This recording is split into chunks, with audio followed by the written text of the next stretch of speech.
New Thought Media Network. We are a global broadcast network of positive music, media, and entertainment, inspiring humanity's evolution along the journey of enlightenment and creating a world of love, peace, empowerment, and prosperity for all. New Thought Media Network. Positively inspiring.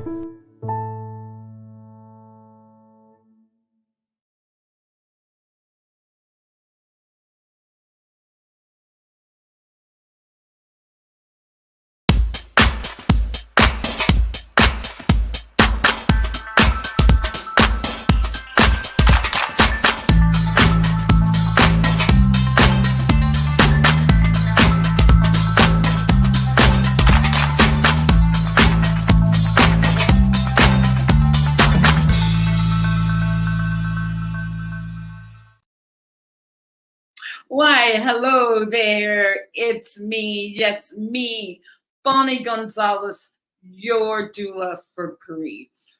Welcome and good afternoon, good morning, good night, good whatever time you're watching this program. I'm knowing that it is the best time for you to be watching this program. So I want to say welcome. If this is your first time tuning in and joining me, I want to assure you that you have come to the right place to begin your journey of healing from grief.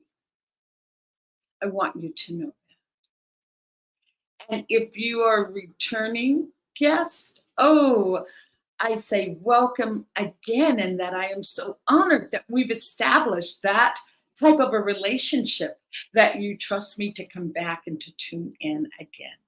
And so thank you. And here's what I want to say to returning or new: make this hour about you. Make this hour for you and about you. Go get yourself a cup of tea. You have a few minutes before I bring on our beautiful guest. But make this a part of your day. Drop a comment, ask a question.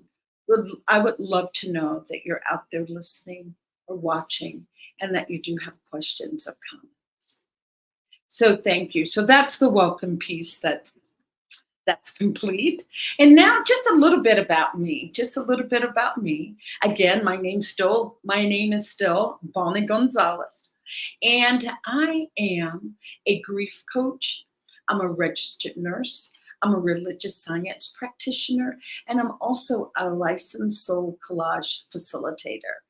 And I love saying that out of all those I ams, the most important I am is that I am a human being right here on the planet with you right now, with you, navigating these choppy and sometimes calm waters called life.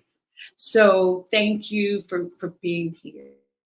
Thank you for being here. And I want to just start this by saying, or just defining loss and grief. This is about grief. Yes, I am your doula for grief. And for me, grief is the biggest life, teacher of all. It teaches us so much. Grief has a superpower. Grief has a superpower, and its superpower is healing. Grief is healing and transformative. You cannot walk through these fires of grief and come out at the other end the same person that you were before. Yes, it is transformative. If anything, on the other side gives you or allows you to see how truly resilient you are. How truly resilient you are. Creative and inventive with your life. So that is grief. Grief's superpower is healing. And what causes grief? Grief is just caused by loss. Grief is caused by loss. Loss is what we experience, and grief is then what we feel. And you know, losses, oh, we suffer a midget of losses in our lives, and maybe daily even. I mean, there is the biggest loss that we will ever encounter, ever, which is death. I take my hat off to death. I bow down to that. That is the most emotionally charged, the deepest wound that that you will be inflicted with over life, and that is the loss of a loved one. That is a tremendous loss. There isn't anything bigger that you will ever encounter. And so we give death its place. We pay homage to that place. But then also, you have loss of relationships, loss of a job, loss of hopes and dreams. We have geographical moves. We have health issues. We have surgeries. We have puberty, graduation, promotion. The list goes on. Loss is just defined by any event, expected or unexpected, that changes your life in a way that you cannot go back to the way it was before. That is loss. And it is loss that then in turn puts us into grief. And grief are those emotions that come up because of that loss. As we know, deep sadness is number one that people talk about. Sadness, there's anger, there's numbness, there's confusion. Sometimes there's even joy. But the list of emotional experiences that you can move through is just vast, is truly vast. And so that is loss and grief. Loss then leads us to grief. And with that, when it comes up, when grief, when those emotions come up, know that that is the time that you can delve into that. I love to use the word lean in to what emotions come. You know, though, yes, it may be deep sadness. It may be feelings that you just don't want right now, but lean into it. And I can assure you that the more you lean into it, the less overwhelming it will be each time that it comes up. And this will not happen overnight. I don't want to give false pretenses or false hope. Grief is painful and it does not abate overnight. And just know this, that when you do feel that, that is the best time, because to heal it is to feel it is to heal it. You can't heal what you can't feel. So when you're feeling those emotions, yes, that is the time for healing. You are ready. Just think about it. If you're numb, if you're not feeling anything, what is there to heal? But if you're in pain, you can move toward that to say, what is that? What is that pain is asking of me or giving me or acknowledging for me? So know that, yes, to feel it is to heal it. And my other reason for being here, the reason that I am here is to demystify grief, bring it out of the shadows of our lives and bring it right smack dab into the middle of the room, into the middle of our lives, so that we can wake up and learn from it. And I say that, and I don't want you to feel bad or feel like I'm chastising you for not honoring grief and giving grief its rightful place. No, I am just here to inform, to give information. Think about it.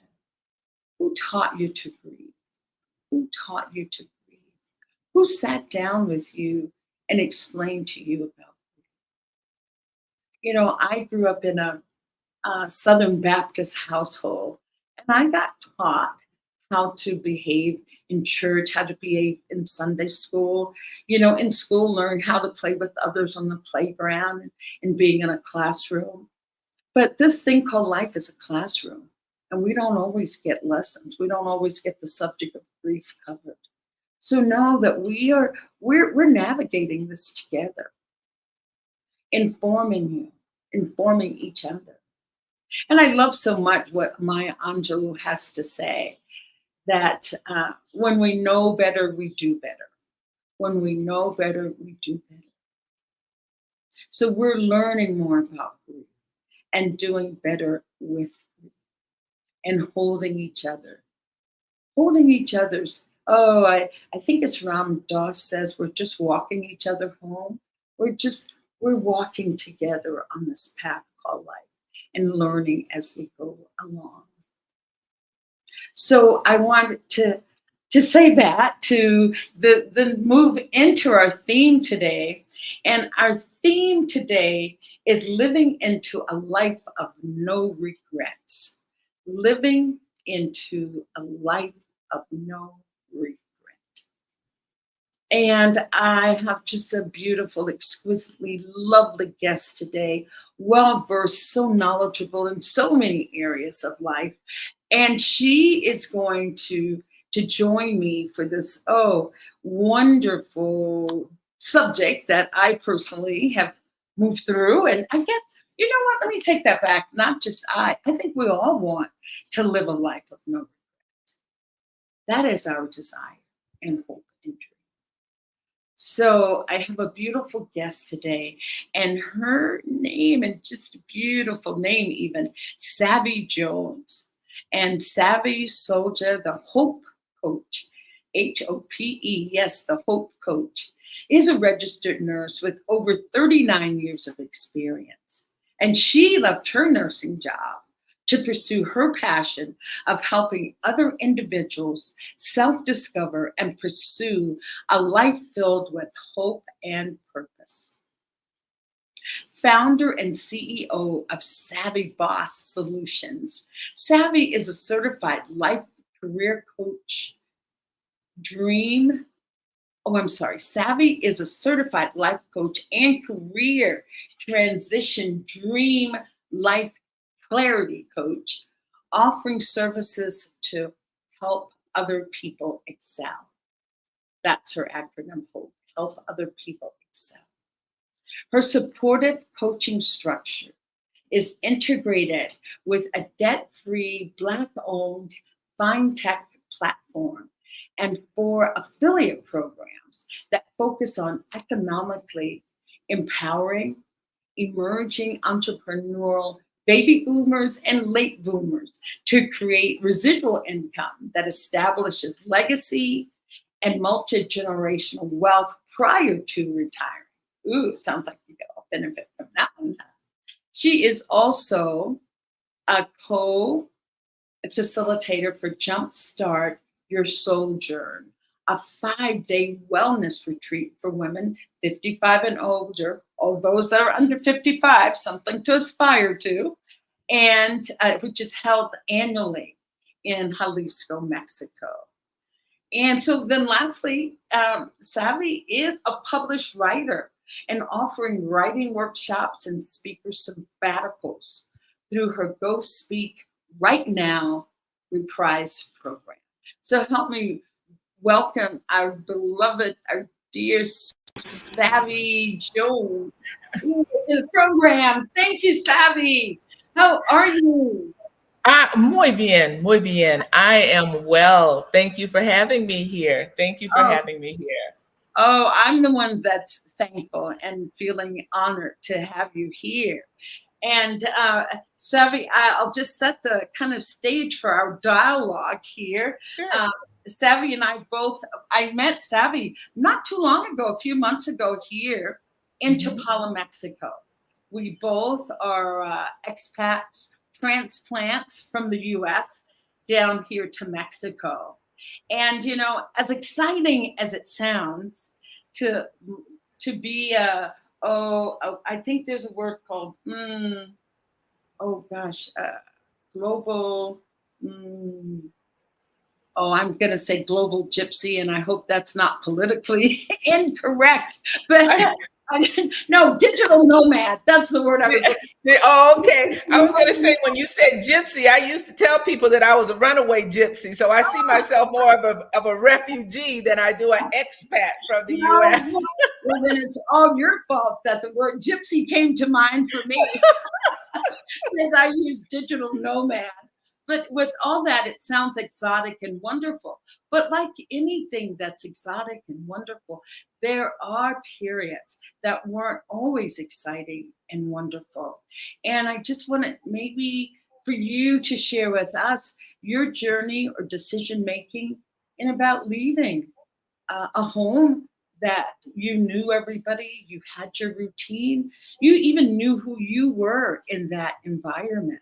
Mhm. And so maybe just setting the stage for us to help us understand how you moved through that decision making process. Um, Oh, absolutely. I guess my story really begins, when I was like in high school.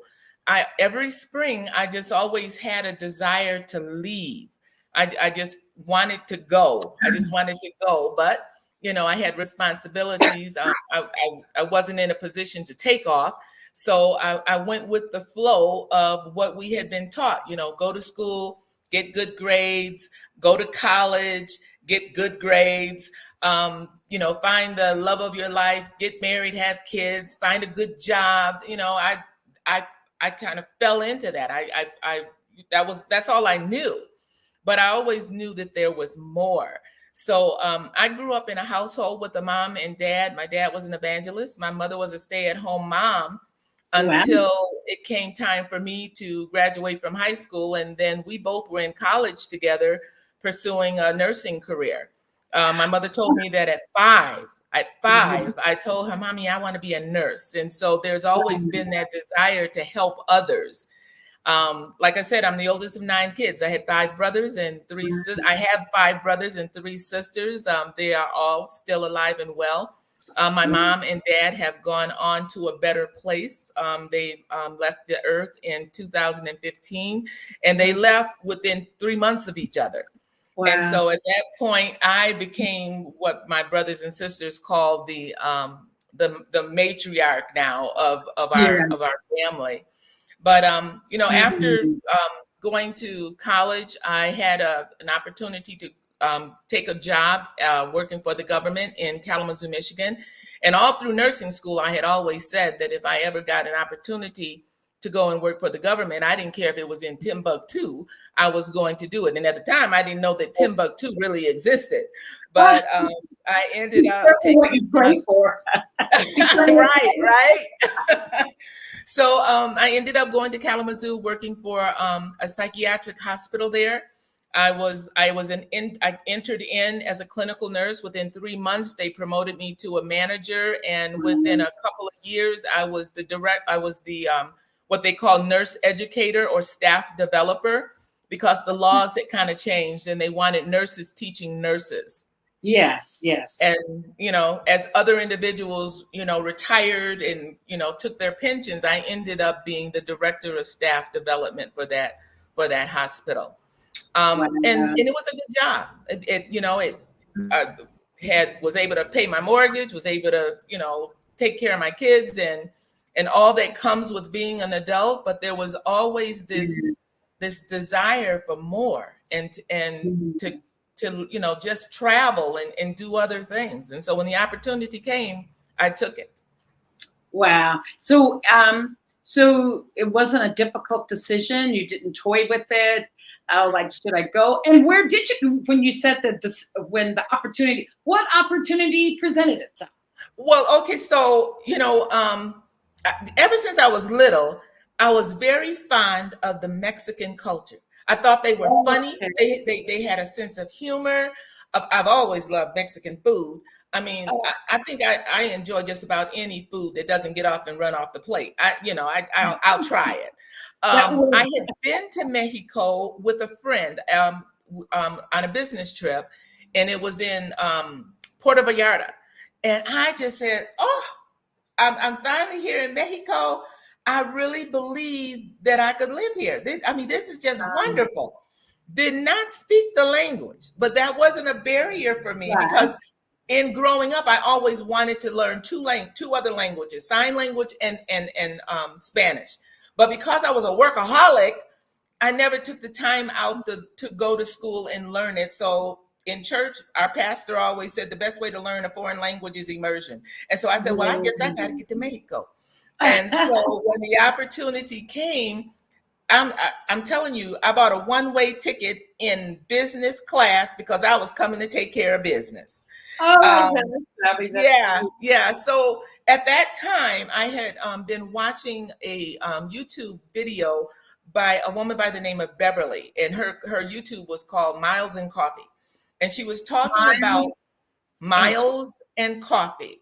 So she talked about this TEFL program, teaching English as a foreign language, and the number one criteria is that English should be your first language, which that fit the bill for that. Not that, And yes. yeah, and so and you didn't need to know Spanish to teach English because they only want you to speak English in the classrooms when you're teaching the children or the adults, whichever that may be. And so at that time, I said, let me call her. And so I scheduled a conference call with her just to get some more information because there were three opportunities. I could go to New York, I could go to Chicago, had already been those places, or I could go to this strange name called Guadalajara. And so I said, that's in Mexico. So let me talk to this woman and find out more about it. Which would be the better path? Should I stay in a communal home with a traditional family, or should I stay in, an Airbnb or a hostel or something else that the school would provide for us? And so she had stayed with a family, but I decided that I wanted to stay in the school area so that I was with the students that I was going to be in class with. And so that's what I did. But during that time, there was a summit called the Exodus Summit. And a woman by the name of Stephanie Perry was putting on this idea of Black women fed up with being workaholics and slaves to a job and living a life more of ease and freedom and different things like that abroad. And so in that summit, I met Sonia Foloyan. And I was already in Guadalajara at this time. There was so I had already come and was in school, but I went to that summit thing and just got some more insight on living abroad. And so Sonia was in the same group that I was in for people who were considering Chapala, Jalisco, Guadalajara, or the lakeside area. And so I DM'd Sonia and I said, Sonia, if you take the lead, I'll be your co-pilot. Let's get this group established where we can keep people accountable for their goals and aspirations to move abroad. And that's how I got here. Wow. Wow. Wow. I was going to say, I don't want to, what do we call it? Spiritual bypass, like just go right to the high point and, it's all so wonderful. What were some of your low points, what you say, or moments of, maybe I'll ask it this way. Did you have any moments of questioning your decision? Well, I'm going to go ahead and say yes, because anytime you're doing something that's different, there's change. You're going to try to do the pros and the cons about it. But when I decided that I was going to leave, I did not tell anybody other than my one son. His name is David, bless his heart. He was always, like, yeah, Mom, go ahead and do it. But I did not tell everybody. I just, because I didn't want any naysayers. I didn't want people spewing things into the universe that could be detrimental to my well-being as I'm getting ready to do this venture. If I have any regrets, I regret that I did not do it sooner than later. And I tell people that there were the big five. There were the big 5 F's. There's the family, there's friends, there's finances, there's fallacies, and then there's fear. So I had to overcome those objectives before making the move to Mexico. Yeah, wow, Savvy. That's a lot when you said that you did not tell anyone, because with my own personal move, I made the decision kind of like in the middle of the night. I won't go into that backstory, but made the decision in the middle of the night. And the other thing that I think may make a difference is I do have a partner. So I maybe not as fearful because I have somebody else that I can say, oh, I'm Right. scared. And then, are you scared too? Or I don't even have to say anything, but just somebody that says, oh, I got you, baby, I got you. Having that. But for me, and I didn't even think of that part that, is it 5 Fs or 4 Fs that you have? The big 5 Fs. The big 5 Fs. Okay, I have 4, but I'll ask you them again. But so I made the decision, like kind of in the middle of the night, and I'm excited, and I wake up the next morning, and I'm going to call everybody and let them know. And that's when I realized there was one friend, Savvy, and my closest friend, as soon as I told, she just burst into tears. She was sobbing uncontrollably. And I had to just take a pause because I have lived my life never intentionally wanting to hurt anyone. And therefore I felt like I wasn't intentionally hurting a lot of people. Because the friend that sobbed uncontrollably, there was another friend that said, oh my God, Bonnie, I don't want to see you go. But then she says, but it feels like it's the right thing for your life. And so I had those parts of it that were hard. My sister, both my two sisters that were in the Bay Area, they were both supportive. My sister, with some hesitancy, like, what? You're going to go where? Are you sure? With that kind of thing. But that's when that for me, I would say was the hardest part.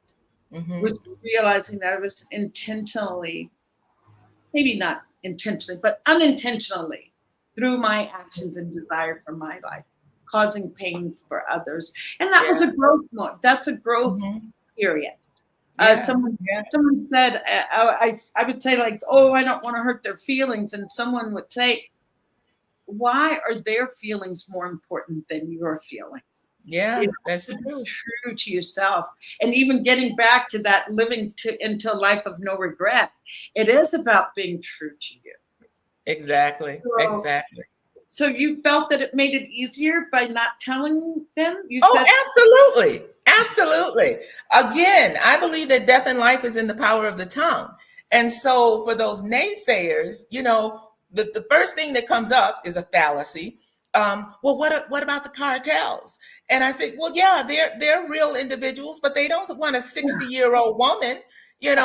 I said, that's not the lifestyle I live in the U.S. And I'm for darn sure not going to be living that type of a lifestyle in Mexico.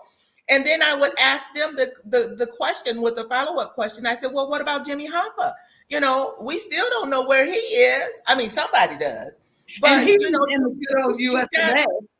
You got the mafia in the U.S. I said, so what, I said, no, I said, that fallacy is not a legitimate reason for me to change my mind.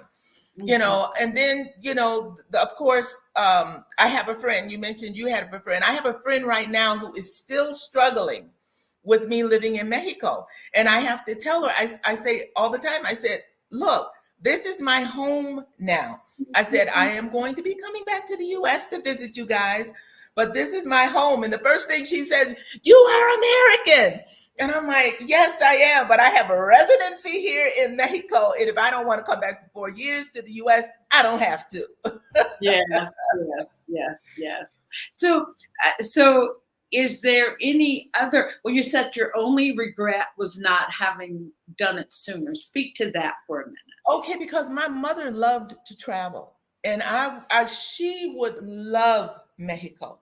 She would love the culture. She would love the food. She would love just the fact of being somewhere different. And so I really, I know hate is a strong word, but I hate that I didn't know this information. So I regret that I didn't have all the information that I have now 10 years ago, so that I could have allowed her to travel with me during a period of time. So that is one of my regrets. Which is now why, I share what I know so that others can grow. and not put off. I call it perpetual pause, keeping your life on perpetual pause because you got these list of things that you've been told all your life you have to do, and then you don't reach self-actualization or a sense of fulfillment. So wow, I'm just absorbing what you're saying, and asking the question, how do you, I read so much about spiritual growth, evolving, and that we all are evolving, and that we're all evolving right on schedule. When you talked about you wish you had known this information of when your mom was alive so that you could have brought her with you.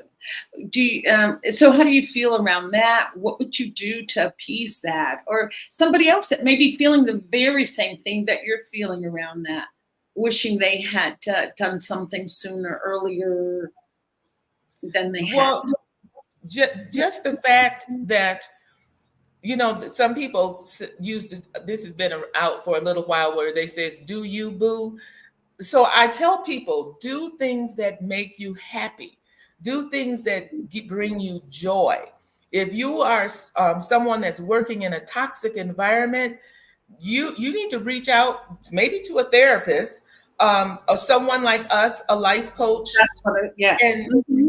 And talk about what is it that you really, really want.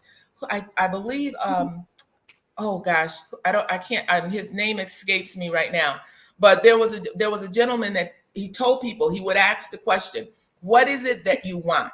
Not what is it that you your mom wanted, or what your kids want, or what your spouse want. What is it that you want? What is your deepest desire? What do you think about all the day long? But you push it aside because of these other things, these other obstacles that are in your life. You have this individual that you are responsible for, or you have this job that you have to report to every day, even though I believe the statistics say that about 85% of people are working in jobs that they do not like. That is not healthy. It's not healthy emotionally. It's not healthy physically. It's not healthy relationally. It's not even healthy financially, because if you are in a toxic environment, you're going to end up experiencing some of that in you as a sickness, where then that money goes to paying for that. So, it's a vicious cycle. Or Savvy, I'd like to add to that you're working at a job that you hate. So you're saying you get sick and the money goes to pay for that. But listen, what I experienced, you're working in a toxic job. You're working in a job that you hate. So then you need more trophies to keep you going. You need to reward yourself. So you're spending money on like financially trying to make yourself. So it doesn't. You're right. And, I'll just add this from my own eye perspective. I was working, even though I loved being a nurse, love taking care of people. But I think the other part of that a lot of people may not realize, when you're a nurse, you're working for a company, and healthcare is a part of corporate America. So I may be giving of myself, but that company is taking from me and having expectations of me that I didn't factor into as a nurse. I just remember we were working under some intense circumstances, severe shortage, and blah blah blah. And our nurse manager, she comes and she says, I want everybody, I'm going to put a mirror beside the phones, and when the phones ring, I want you to look in the mirror and smile and then say hello. It's like, what? Oh my gosh. And then I had one, oh my gosh, I had one nurse manager that had a very serious meeting with us. And I was working in a surgical unit at that point.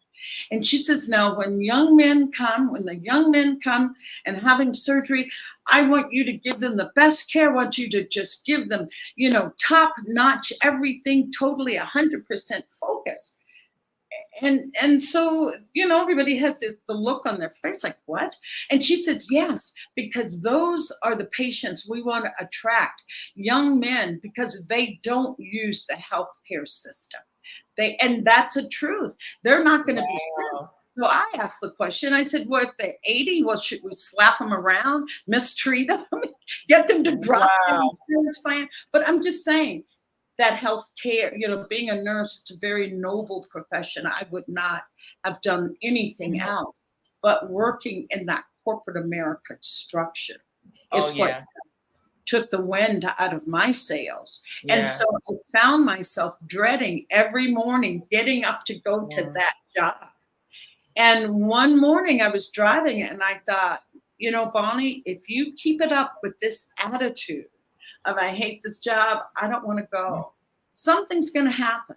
Yeah. Either you're going to get sick, you're going to have an accident, or something will prevent you from doing this job.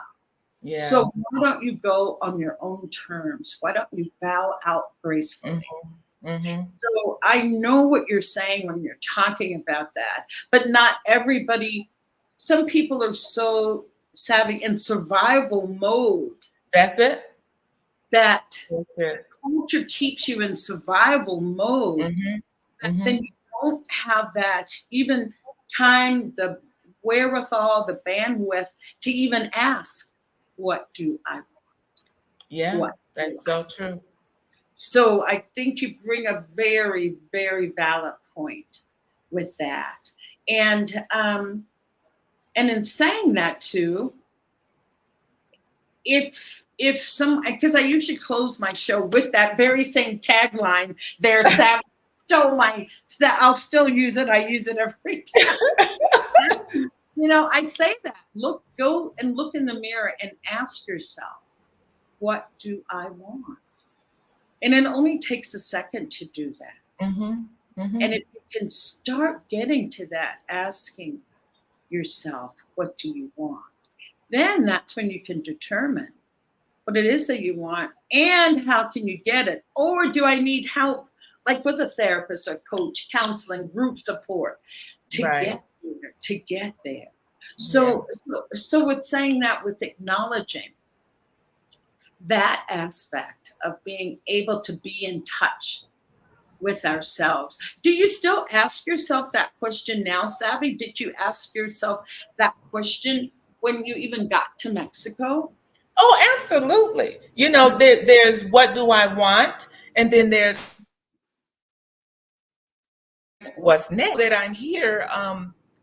When I came, I said, you know what, God, I'm buying a one-way ticket, and whatever doors you open, I'm stepping through them. So sometimes there's this leap of faith that you have to take. And for me, I have an acronym for faith, and it's just full assurance, impossible things happen. And so I'm not a Rockefeller. My daddy's name was J.W. Jones. So I didn't come here with a big fat bank account that was 7 figures. But I believe that my faith is in Christ, and so I say, my father, he owns cattle on 1,000 hills, so he's not going to leave me without. So I believe in faith. I believe in speaking things into existence, and I believe in connections. I'm not an island.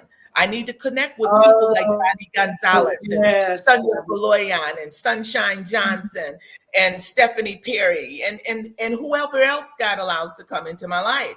And when they come into my life, I make an assessment. First thing I ask myself is when this individual comes in my life, do I maintain peace? Or if my peace leaves, then I have to serve them an eviction notice, because I don't have time to fool around with people that are going to disturb my peace. Wow. I'm just going to breathe that in. Maybe we'll both just take that collective breath around that of just breathing that in, that in. Wow. I was just going to ask, I'm still breathing that in. But Savvy, you say that, but I don't know. It takes a certain amount of self-assuredness, self-awareness to come to those kinds of assessments about? Well, I've had a life. I'm not 21, so I've had some life experiences. I haven't always made the right choices. So and we learn from our mistakes. I look at grief and I say, okay, grief is there. You can grow in grief. You can um, you can redefine life in grief. You can have some insight in grief. Mhm. You can have some experience in grief, and then your faith can grow in grief. So, Mhm. I look at that word and I take each letter and I say, okay, this is a process, but what is the best thing that can come out of it, Yeah. and go from there. Wow, Sally, that is beautiful. Beautiful, as you say that you didn't just arrive on the planet last night. Oh, what's that old thing? I didn't fall off the turnip truck last night. We Right. both, yeah, we both have been on the planet for a minute. I'll put it that way. And Yeah. if we were back in our tribes, Savvy, we would be the elders. Oh yeah. We would be the counselors. We would be holding court for younger people to come to us because Yes. of our wise woman wisdom. Mm-hmm. And I'll keep it in the eye. And I, at this point, feel somewhat responsible to be a sounding board for my younger sisters and brothers, Yes. to be Yes. that sounding board, and also not just what I do, but having a behavior that models to others Mm-hmm. what it is that can be done, and that can give you that sense of reverence for your own life, Mm-hmm. Mm-hmm. reverence for your own life. And so it sounds like you're nodding and saying yes, and I'd love to hear Yes. your opinion around. Yes, around- absolutely. All my life I've been someone that people have come to and asked questions or asked, opinions. And then there have been times that people will, when I've asked a question, people will say, "Well, where on earth did that question come from?" I said, Yeah. I don't know. It rose up in me, and I thought about it, and I don't have the answer, so I put it forth, to other individuals just to ask a question. But yes, I believe that it is our responsibility to teach the younger generation. Why Yeah. go through a school of hard knocks when I can give you some information? It's your decision what you do with it. I'm not going to force feed it to Exactly. you. Yes, I'm not yes. going to force feed it to you, but I will share what I know in hopes that it will help you grow. Right. And also respecting in that younger person that they have the same intuition, the Oh ability yes. to connect with a higher source themselves. Oh, exactly. Respecting that, Exactly. respecting that aspect, because Yes. we are all on our hero's journey, as Joseph Campbell so Yes. eloquently coined that, or gave that whole mythical story life, that we're all on our Hmm. hero's journey. So knowing that we're not trying, just me with my own program, I'm not trying to tell people what to do. I'm Exactly. offering information, I'm offering an insight. You take what works for you, leave the rest. Mhm. If it resonates, wonderful. If it doesn't, I'm in respect of that. So Exactly. yeah, so I do want to ask,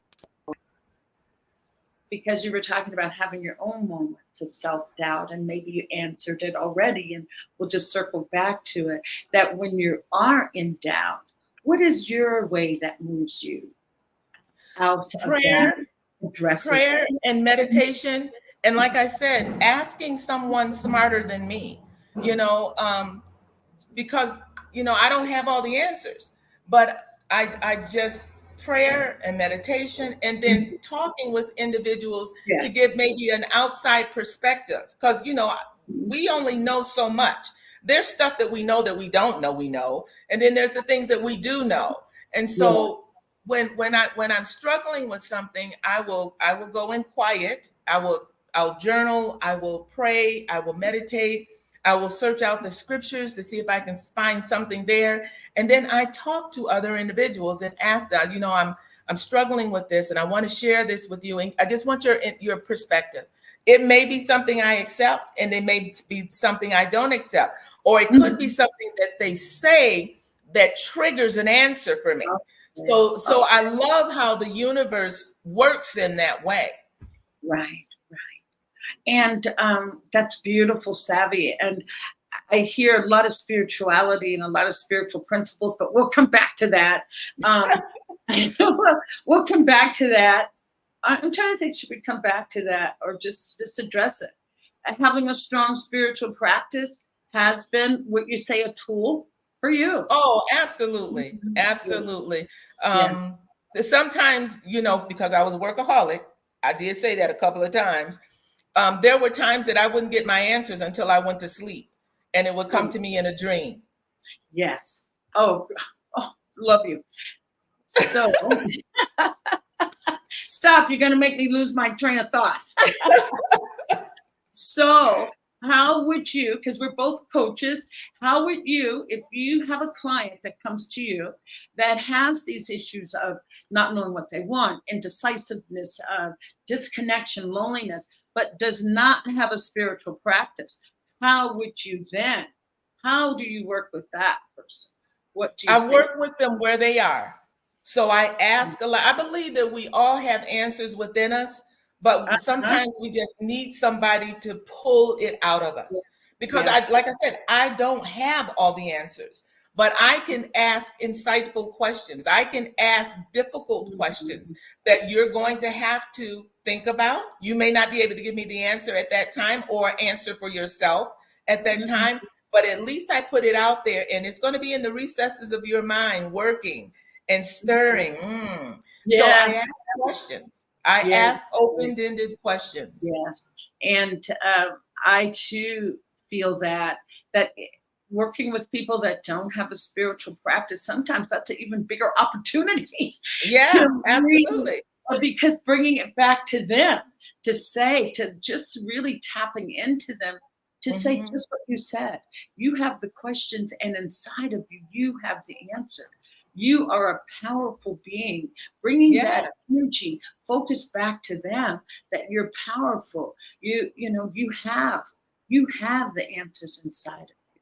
And however you want to go about getting those answers, being it walking in nature, doing a mindful walk around the block, or sitting and looking at the sunset and asking your questions. So I just thank you for that. I thank you for that. The other question that I'd like to bring it back to about relocating, and this was a big one for me. Did you ever feel any disconnection? It sounds like you had kind of a ready-built, a ready-made support system here in Chapala in Jalisco. So was that ever an issue for you, feeling disconnected?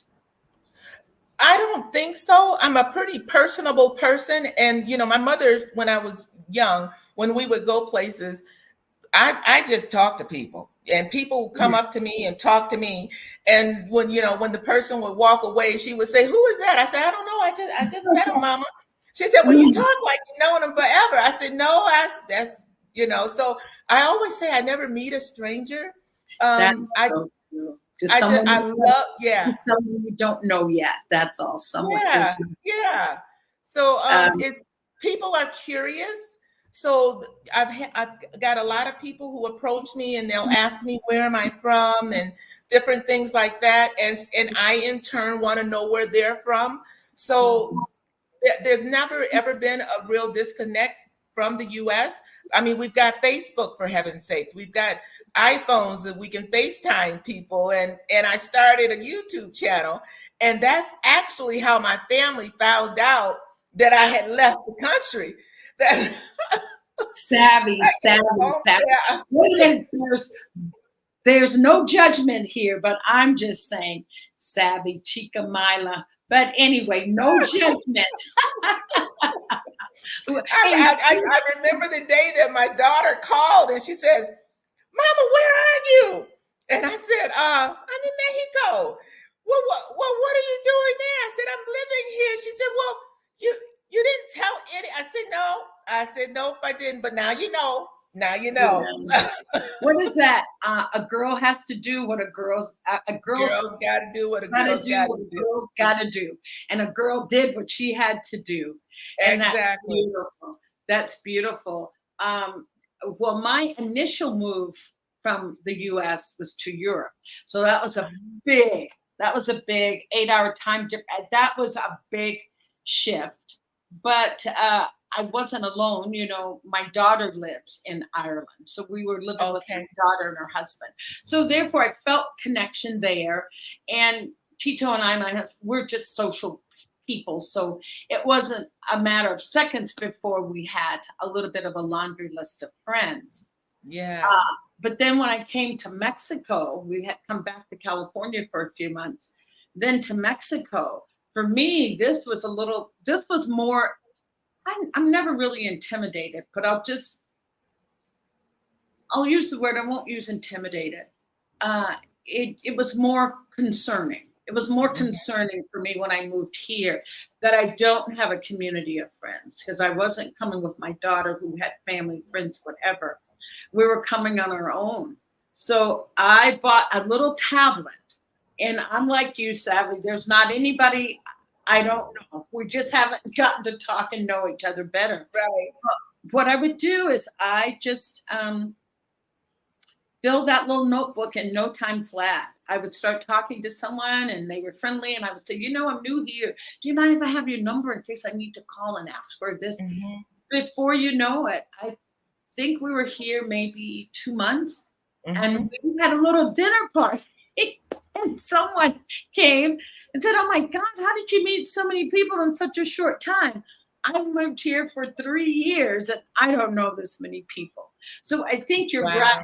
When you're just an outgoing person, that it's easy. And I bring it up for people that are not outgoing and don't have that innate ability. I say just get a tablet, keep track of anybody that you talk to, that you feel comfortable, and they feel comfortable with giving you their contact information. Right. And then the thing to do is to contact them.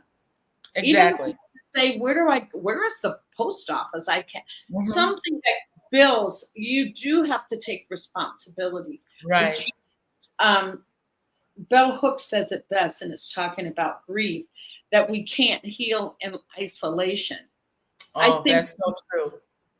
I think we cannot acclimate to a new culture, to a new society, a new country without socializing, without that. Exactly.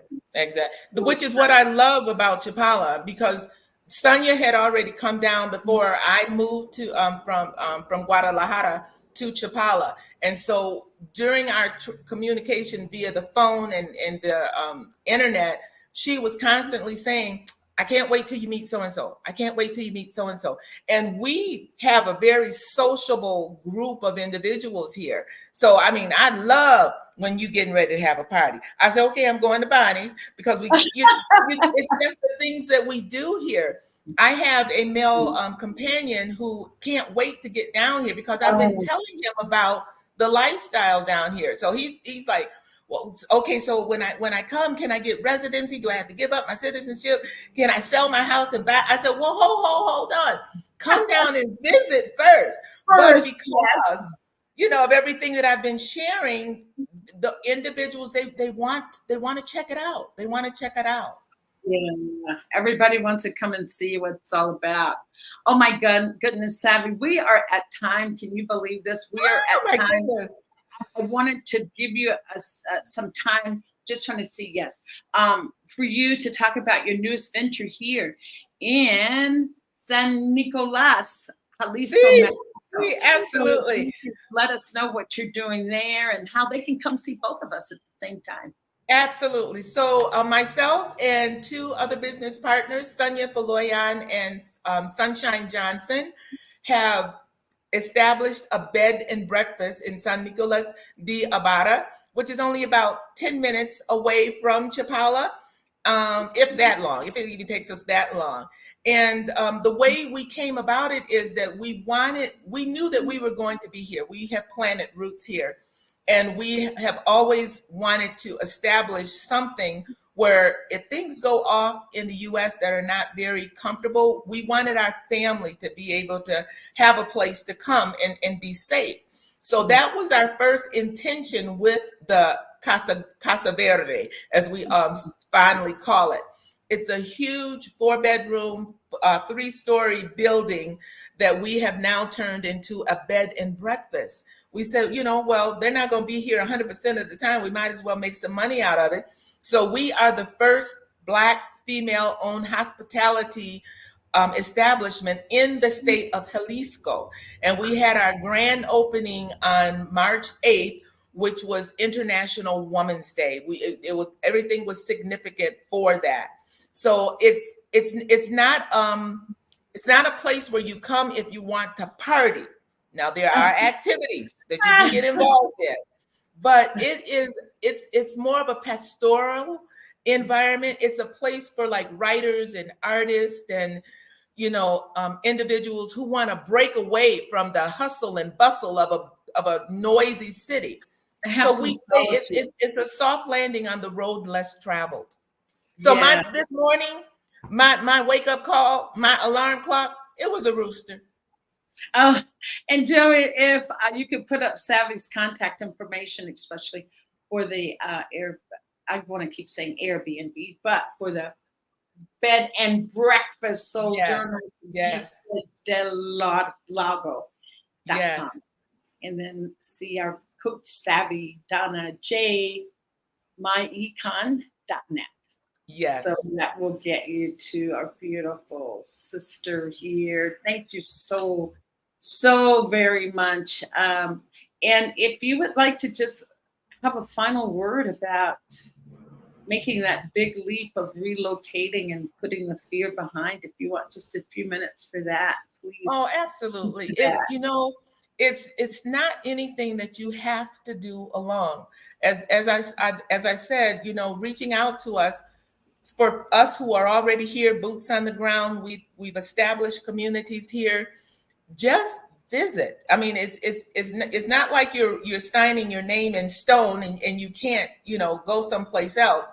But if you want a soft landing, reach out to some of the communities that we're in. We have a Facebook group which is called Sojourners, Mexodus Sojourners. You can reach out to us on Facebook and ask to be a part of that. We share things in there that's going on in the area. We welcome people to come down and stay a week, stay a month. You may need a sabbatical. You may need to break away from that toxic job so that you can think, so you can hear yourself think and experience something lovely. Yes. Savvy, thank you so much. And I will definitely have you back on. There's more ground to cover in our conversation, but I so appreciate you. And I just want to say to the audience, check out some of the other programming here on New Thought Media Network. We have Choice, Your Superpower. We have Fireside Chat, just to name a few. Choice, Your Superpower, with my brother Zoe there, and Michael Mangus, and Jim Webb has a prosperity, and then there's a spiritual toolkit. And so please check those out. So I just want you to just be with me for a minute. I just want you to really, I want you to go to the mirror. Go to the mirror right now, or when this program ends. And I want you to look yourself in the eye, meaningfully and lovingly and softly, and say, what do I need now? What do I need now? And whatever answer comes up, I want you to honor that. You are so worthy. It is your birthright to have what it is that you need that allows your life to be filled with joy, unlike being filled with regret, filling your life with joy. Yes, so thank you so much. Namaste. Thank you for joining us today. And I can't wait to see you next week. So until then, the question is, what do I need now? Thank you. And Savvy, if you stay on afterwards in the back room, I will be with you. Thank you.